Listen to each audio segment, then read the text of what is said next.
প্রথম শিরোনামটি হলো, এবার মার্কিন প্রেসিডেন্ট ডোনাল্ড ট্রাম্পের কাছে নতি স্বীকার করলেন সেই দখলদার কসাই।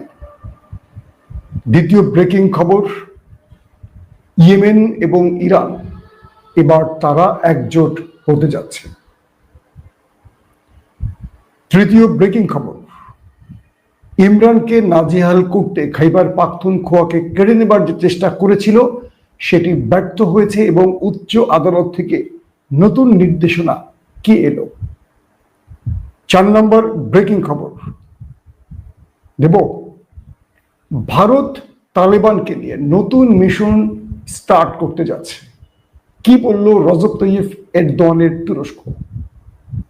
চলুন গুরুত্বপূর্ণ এই খবরগুলো আপনাদের একটা একটা করে দেবার চেষ্টা করছি। প্রথমে আসি ভারত প্রসঙ্গে। ভারত কাতার এবং তুরস্কের কাছে পরাজিত হয়েছে, কারণ কাতার এবং তুরস্ক মিলে পাকিস্তান আফগানিস্তানকে এক টেবিলে বসিয়ে আলোচনার মাধ্যমে যুদ্ধবিরতি করিয়েছে। ভারত চেষ্টা করেছিল আফগানিস্তানকে ব্যবহার করে, আফগানে বা টিটিপিকে ব্যবহার করে পাকিস্তানের মধ্যে বড় কিছু আক্রমণ করবে। পাকিস্তান তার নিরাপত্তা বাহিনীর মাধ্যমে সেই আক্রমণগুলোকে ব্যর্থ করার পর নতুন পরিকল্পনা নিয়ে নেমেছিল দাদাদের রাষ্ট্রটি। এরই মধ্যে বিষয়টি বুঝতে পারে তুরস্ক। এক কথায় আইএসআইয়ের কাছ থেকে এই তথ্যগুলো পেয়ে যায় তুরস্কের গোয়েন্দা সংস্থা এমআইটির সাথে তুরস্কের আলোচনার পর ফ্রেমে চলে আসে কাতার। দুই রাষ্ট্র মিলে শেষ পর্যন্ত মুসলিম দুটো রাষ্ট্রকে এক টেবিলে বসিয়ে যুদ্ধটা বন্ধ করায়। তার মানে সকল পরিকল্পনা মোদি রাষ্ট্রের ব্যর্থ হয়ে যায়। হঠাৎ করে তালেবানরা নতুন করে ভারত যেভাবে পাকিস্তানকে তার পানি বন্ধে বাঁধ নির্মাণ করছে, এবার সেই একই কাজটি করতে যাচ্ছে আমাদের আরেক মুসলিম রাষ্ট্র আফগান। তারা নতুন করে পাকিস্তানের সাথে তাদের অমীমাংসিত যে নদীগুলো রয়েছে সেখানে বাঁধ নির্মাণের পরিকল্পনা করছে। পাকিস্তান বলছে আফগানরা কোনো একটি রাষ্ট্রের পরিকল্পনা পাকিস্তানের সাথে তারা আবারও লড়াই শুরু করতে চায়। অর্থাৎ আফগানিস্তান এবং পাকিস্তানের অভিন্ন নদীতে আফগানিস্তান ওই রাষ্ট্রের বুদ্ধি নিয়ে বাঁধ নির্মাণের পরিকল্পনা করে আগাচ্ছে। পাকিস্তান এই ব্যাপারে খুব স্পষ্ট বার্তা দিয়েছে। পাশাপাশি শিগগিরই হতে যাচ্ছে তুরস্কে পাকিস্তান এবং আফগানিস্তানের আরেকটি বৈঠক, এবং পাকিস্তান এই বিষয়ে তুরস্ককে পুরো নালিশ জানিয়ে দিয়েছে যে আফগানিস্তান তারা কি করতে যাচ্ছে ওই রাষ্ট্রটির বুদ্ধি নিয়ে।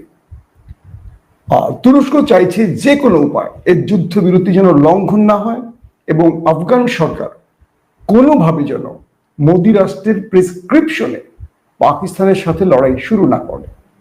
এরই মধ্যে ইমরান খান যে ঘোষণাটি দিয়েছিলেন যে তাকে প্যারোলে মুক্তি দিলে তিনি যুদ্ধটা বন্ধ করবেন, এর পরপরই কিছু তথ্য এরকম এসছে যে ইমরান খান বা তার বার্তা বাহকরা সরকারকে জানিয়েছেন যে ইমরান এ কাজটি করতে পারবে, কারণ তালেবানদের ইমরানের প্রতি আস্থা রয়েছে। এরই মধ্যে ইমরান খানের কাছে নতি স্বীকার করতে হবে আসিম মনিরকে, এজন্য তিনি ইমরান খানের সাথে তার দলের সকল নেতাকর্মীর সাক্ষাৎ বন্ধ করে দেয়। অর্থাৎ পাকিস্তানের আদালত যে নির্দেশনা দিয়েছিল সপ্তাহে 2 দিন ইমরান খানের সাথে 6 জন ব্যক্তি দেখা করতে পারবে, এই 6 জন ব্যক্তি পরিবারের বা আইনজীবী বা দলের হতে পারে, এটি বন্ধ করে দেয়। এরই মধ্যে খাইবার পাখতুনখোয়ার যিনি চিফ মিনিস্টার ছিলেন আলী আমিন গান্ডাপুরি, টিটিপির তেহরিক ইনসাফের, তাকে বড় রকম মাইনকা চিপায় আটকে ফেলে ইস্টাবলিশমেন্ট। একটা সময় তাকে ক্ষমতা ছাড়তে হয়, অর্থাৎ খাইবার পাখতুনখোয়া থেকে তেহরিকে ইনসাফের ক্ষমতা হারায়। এরপর নতুন করে সেখানে আবার ভোটাভুটি হয়। সেই ভোটাভুটিতে বিজয় লাভ করেন তেহরিকে ইনসাফের আরেক প্রার্থী সোহেল আফ্রিদি। তিনি পুরোপুরি ইমরানের প্রতি আস্থা রেখে বলেন যে খাইবার পাখতুনখোয়া চলবে ইমরানের নির্দেশে, যতভাবেই ইস্টাবলিশমেন্ট চাপ প্রয়োগ করুক না কেন। তার মানে ইস্টাবলিশমেন্ট এখানে আবারও পরাজিত হয়েছে, কারণ ইস্টাবলিশমেন্ট চেয়েছিল আলী আমিন গান্ডাপুরিকে সরিয়ে এখানে তাদের মদতপুষ্ট কাউকে চিফ মিনিস্টার করবে, কিন্তু সেখানেও ইস্টাবলিশমেন্ট হেরে গেছে। আবারও খাইবার পাখতুনখোয়ায় ইমরান খানের সরকার টিকে আছে সোহেল খান আফ্রিদির বিজয়ের মধ্য দিয়ে। তো তিনি চলে গেছেন আদালতে। আদালতে গিয়ে তিনি জানিয়েছেন উচ্চ আদালতে যে আদালতের নির্দেশ ছিল সপ্তাহে 2 দিন ইমরান খানের সাথে 6 জন ব্যক্তি দেখা করবে, কিন্তু জেল কোড নিয়ম থাকার পর জেল কর্তৃপক্ষ ইমরান খানের সাথে দেখা করতে দিচ্ছেন না। তারপর তারা সেই আডিয়ালা জেলের সামনে অবস্থান ধর্মঘট শুরু করেন। পরবর্তী উচ্চ আদালতে চলে যান ইমরান খানের আইনজীবীরা। সেখান থেকে উচ্চ আদালত বা প্রধান বিচারপতি নির্দেশ করেন সপ্তাহে 2 দিন ইমরান খানের সাথে 6 জন ব্যক্তির দেখা করার যে নির্দেশনা এটি বহাল থাকবে। যদি কোনো কারণে এই নির্দেশ অমান্য করা হয় তাহলে জেলারকে আদালতে এসে এর জন্য জবাব দিতে হবে। অর্থাৎ ইমরান খানকে আবারও আদালত তার অধিকার প্রতিষ্ঠায় তার পক্ষে একটি রায় দিল, যার কারণে আমরা দেখলাম যে নতুন করে পিটিএর মধ্যে আবারও বেশ উৎসাহ উদ্দীপনা শুরু হয়েছে। ইমরান খানের বোনেরা ইমরান খানের সাথে দেখা করেছেন এবং ইমরান বলেছেন যে তিনি কোনোভাবে কোনো চুক্তি মেনে ইস্টাবলিশমেন্টের সাথে আপোষ করে বের হবেন না। তবে তিনি বলছেন পাকিস্তান রাষ্ট্রের বিরুদ্ধে যে চারদিক থেকে ষড়যন্ত্র হচ্ছে এটা আসিফ মনিরের মানে ভুল পররাষ্ট্রনীতির জন্য হচ্ছেন। আসিফ মনির অবৈধ পথে ক্ষমতায় থাকার জন্য তিনি বিদেশি রাষ্ট্রের কাছে মাথা বিক্রি করে দিয়েছেন, আর বিদেশি রাষ্ট্রগুলো পাকিস্তানের উপর নানান রকম চাপ তৈরি করছেন। ইমরান খান বলছেন যে একটি অবৈধ সরকারকে যে কোনোভাবেই শত্রুরা বা পাকিস্তান বিরোধীরা তারা চাপ তৈরি করে তাদের কাছ থেকে মানে রাষ্ট্র বিরোধী অনেক কিছু আদায় করার সুযোগ পায়, কিন্তু বৈধ সরকারের কাছ থেকে পারে না। উদাহরণস্বরূপ বাংলাদেশে যখন অবৈধ প্রধানমন্ত্রী ছিলেন শেখ হাসিনা 3 বার, তখন এই শেখ হাসিনার উপর চাপ প্রয়োগ করে ভারত তার বড় রকম লাভ ঘরে তুলেছে। কখনো আদানির নাম করে, কখনো অমুকের নাম করে, তমুকের নাম করে, কখনো পুরনো লক্কর ঝক্কর বিমান, কখনো ট্রেন, কখনো এটা সেটা বাংলাদেশের ঘাড়ে চাপিয়ে দিয়ে মোটা অঙ্কের টাকা নিয়ে গেছে। আবার কখনো ভারতের অবৈধ শ্রমিকরা বাংলাদেশের কাজের নামে এসে হাজার হাজার কোটি টাকা নিয়ে চলে গেছে, কারণ অবৈধভাবে ক্ষমতা ছিলেন শেখ হাসিনা। আর সেই অবৈধ ক্ষমতাটা দিয়েছিল আমাদের প্রতিবেশী দেশ হাসিনাকে, যে কারণে মানে 16 আনা না 32 আনা লাভ ঘরে নিয়ে গেছে নরেন্দ্র মোদীর দেশ। সেই নরেন্দ্র মোদীর দেশ এখন বাংলাদেশ থেকে সেই অর্থে বড় কিছু পাচ্ছে না বলে আবারও ষড়যন্ত্র শুরু করছে। ঠিক একইভাবে পাকিস্তানেও একই অবস্থা তৈরি হয়েছে। ইমরান খান বলছেন যে যদি পাকিস্তানকে মুক্ত করতে হয় অবৈধ সরকারের বিরুদ্ধে জাতিকে নেমে আসতে হবে। যে দেশের জাতি ঘরে ঘুমিয়ে থাকে সেই দেশ কখনো মুক্তি পেতে পারে না। পাকিস্তানে নতুন করে আরেকটি আন্দোলন শুরুর আহ্বান করেছেন ইমরান খান। দর্শক, দ্বিতীয় বিষয়টি হলো ইরান ইয়েমেন। ইয়েমেনের বিপ্লবীরা তারা লম্বা সময় লড়াই করেছে দখলদারদের বিরুদ্ধে। যতদিন দখলদাররা গাজাতে আক্রমণ করেছে তারাও প্রতি উত্তর দিয়েছে। যুদ্ধবিরতির পর ইয়েমেন থেমে গেছে এবং তারা যুদ্ধটা আপাতত করছে না। তো এরই মধ্যে ইয়েমেনের প্রতিরোধ বাহিনীর সাথে রাষ্ট্রীয়ভাবে ইরান চুক্তি করেছে, সামরিক চুক্তি। এতদিন বলা হতো ইয়েমেনকে বা প্রতিরোধ বাহিনীকে, আমি নামটা বলছি না, এই নামগুলো বলি না, তারপরে প্রচুর ঝামেলা হচ্ছে চ্যানেলে। 3-4 বছর আগের ভিডিওর জন্য এখনো মানে সমানে ওয়ার্নিং আসতে থাকে। তো বিষয়টা হলো এতদিন বলা হতো ইরানের প্রক্সি বাহিনী, এবং ইরান যে হেল্পগুলো করতো লুকিয়ে চুপিয়ে করতো। এবার ইরান ইয়েমেনের সেই প্রতিরোধ বাহিনীর সাথে আনুষ্ঠানিকভাবে রাষ্ট্রীয়ভাবে ইরান সামরিক চুক্তি করতে যাচ্ছে।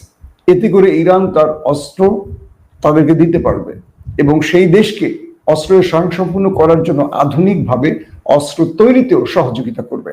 তাই ইয়েমেন বড় ফ্রেমে দখলদারদের বিরুদ্ধে লড়াইয়ের জন্য প্রস্তুতি নিচ্ছে, এমন তথ্য পাওয়া গেছে।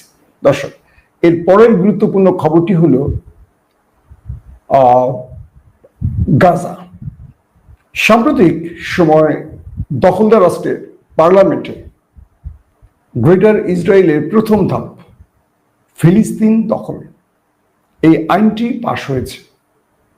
এই আইনটি পাশের সঙ্গে সঙ্গে পৃথিবীর বিভিন্ন দেশ কড়া প্রতিক্রিয়া জানিয়েছে।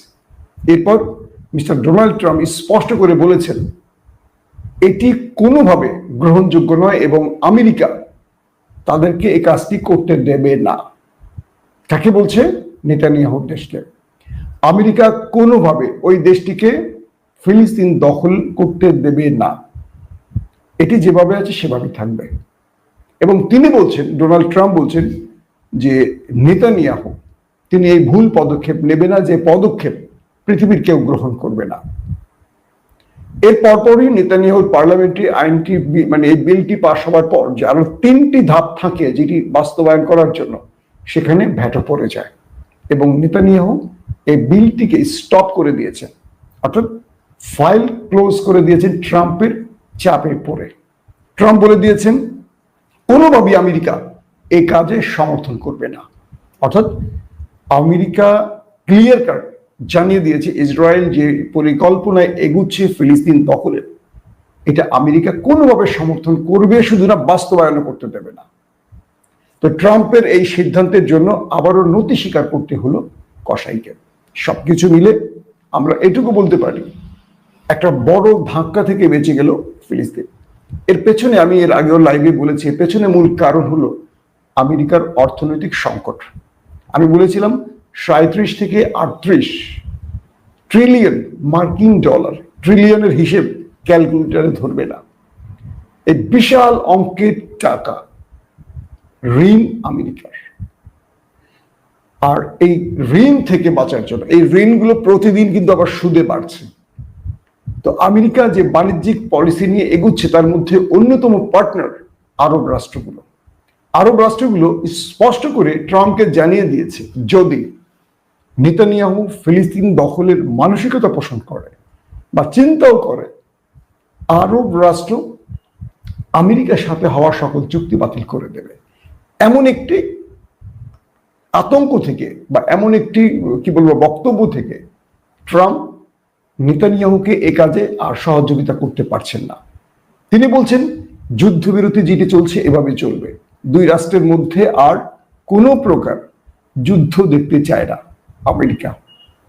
আরব রাষ্ট্রগুলো এবার খুব শক্তভাবে নেমেছে, কারণ গাজার যে 24-25 লক্ষ মানুষ ছিল তাদেরকেই কোনো রাষ্ট্র অ্যাকসেপ্ট করেনি। গাজার চেয়ে কয়েক গুণ বড় হলো ফিলিস্তিন, পশ্চিম তীর। তো এখানের যে লক্ষ লক্ষ মানুষ আছে তাদেরকে কোথায় আশ্রয় দেওয়া হবে? সবকিছু মিলে আরব রাষ্ট্রগুলো ট্রাম্পের উপর চাপ প্রয়োগের কারণে ট্রাম্প নেতানিয়াহুকে এই যাত্রায় একেবারে সহযোগিতা করতে পারছেন না বলেই শেষ পর্যন্ত বিলটি আবারও স্টপ হয়ে গেছে। লাস্ট ব্রেকিং খবরটি দিয়ে শেষ করব।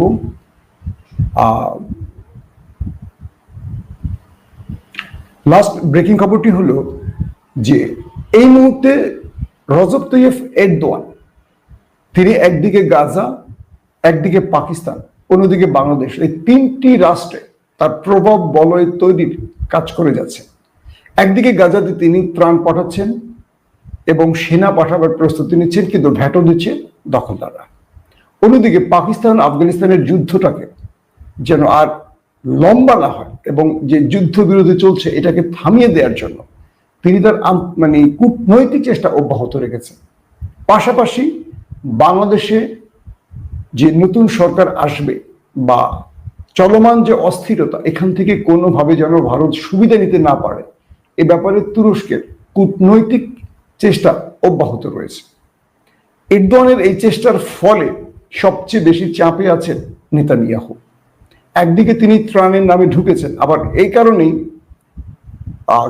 সীমান্ত অঞ্চলে ইসরায়েলের জনগণ বিক্ষোভ করেছে এবং তারা বলছে নেতানিয়াহু যেন আবারও গাজায় আক্রমণ করে এবং গাজা যেন ত্রাণ পাঠাতে না পারে। চিন্তা করে প্রায় 2 বছরের অধিক সময় হাজার হাজার মানুষ মারার পর তাদের জনগণ আবার নেমেছে যেন দখলদার আবারও আক্রমণ করে এই আশা। এবং সেখানে বিক্ষোভ চলাকালে সেখান থেকে বেশ কয়েকজনকে গ্রেফতার করেছে ইসরায়েলের পুলিশ। এই পরিস্থিতির মধ্যে ইরাক, ইরান তারা আবার এক হয়ে যাচ্ছে এমন ঘোষণাও আসছে। সবকিছু মিলে ভেনেজুয়েলার সাথে আমেরিকার একটা যুদ্ধ পরিস্থিতি তৈরি হচ্ছে। ভেনেজুয়েলার প্রেসিডেন্ট যিনি মাদুরো, তিনি বলেছেন তার দেশের সকল জনগণকে, আমাদের সেনাদের পাশে লক্ষ লক্ষ কৃষক, শ্রমিক এবং যে কোনো পেশার মানুষ মাঠে নেমে আসেন। আমরা সাম্রাজ্যবাদীদের পরাজিত করতে সবাই ঐক্যবদ্ধ লড়াই করব। ইতিমধ্যে উপকূলীয় অঞ্চলে তারা মহড়া শুরু করেছে। সবকিছু মিলে আমেরিকা একটা কোণঠাসা পজিশনে আছে। একদিকে চীন খেলছে, একদিকে তার মিত্ররা পরাজিত হচ্ছে, অন্যদিকে ইউক্রেন রাশিয়া, কোনোভাবে রাশিয়া ইউক্রেনকে ছাড় দিচ্ছে না, সেখানেও আমেরিকা একটা বড় চাপে আছে। পাশাপাশি নেতানিয়াহু তার কথা শুনছে না গাজা ইস্যুতে, সেখানেও তাকে ধমকের উপর রাখতে হচ্ছে। সবকিছু মিলে ট্রাম্প তার অবস্থানে প্রতি মুহূর্তেই পরিবর্তন আনছে। তবে ভেনেজুয়েলার সাথে আমেরিকার লড়াইটা কখন বাঁধবে বলা মুশকিল, তবে দু রাষ্ট্রই প্রস্তুতি নিচ্ছে এবং ভেনেজুয়েলা একটা বড়সড় প্রস্তুতি নিচ্ছে তার দেশের লক্ষ লক্ষ জনগণকে নিয়ে, এবং বলছে যে প্রতিটা জনগণের হাতে অস্ত্র তুলে দেয়া হবে যদি সাম্রাজ্যবাদীরা আক্রমণ করে। আবারও বলছি, পৃথিবী থেকে যুদ্ধ বন্ধ হয়ে যাক, আমরা এই হানাহানি দেখতে চাই না। আমরা চাই পৃথিবীতে শান্তি বিরাজ করুক। যারা অশান্তি সৃষ্টি করছে, হয় তাদের বোধোদয় হোক অথবা তাদের পরাজয় হোক। প্রত্যেকে ভালো থাকবেন। আল্লাহ হাফেজ। ওপেন দাইস মানে সত্যকে সত্য বলা, মিথ্যেকে মিথ্যে বলা। আমরা শোনা কথা নয়, চোখে যা দেখি তাই বলি।